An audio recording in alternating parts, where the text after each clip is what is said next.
আপনারা জিতবেন। Wait and C, আপনারা কেউ ভয় পাবেন না। সবাইকে নমস্কার জানিয়ে বলছি, প্লিজ দয়া করে কেউ কাউন্টিং এজেন্টরা এবং প্রার্থী ক্যান্ডিডেটরা তারা ভোটিং এলাকা ছেড়ে আসবেন না। স্ট্রং রুমে যেখানে কাউন্টিং হচ্ছে, মানে সেন্টারে, সেখানে ছেড়ে কেউ আসবেন না। এটা বিজেপির প্ল্যান।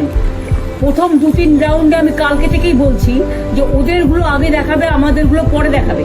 এবং অনেক জায়গায় 2-3 রাউন্ড কাউন্টিং করার পরে প্রায় 100টা জায়গায় কাউন্টিং বন্ধ করে রেখে দিয়েছে। এবং কল্যাণীতে ধরা পড়েছে 7টা মেশিন, যেখানে কোনো মিল নেই। এটা টোটাল পুলিশ সেন্ট্রাল ফোর্সকে দিয়ে চারিদিকে তৃণমূল কংগ্রেসের উপর অত্যাচার করছে, অফিস ভাঙছে, জোর করে দখল করছে। এসআইআর নামে আপনারা দেখেছেন ভোট লুট করেছে যাতে যে সিটগুলো জিততে পারে।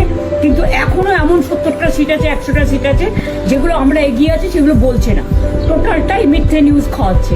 আগে ডিআইসিও এই খবরগুলো দিত, কিন্তু তাকে কালকে চেঞ্জ করে দেওয়া হয়েছে। টোটালটাই ইলেকশন কমিশন নিজের ইচ্ছে মতো খেলছে, এবং সাথে কেন্দ্রীয় বাহিনীকে নিয়ে।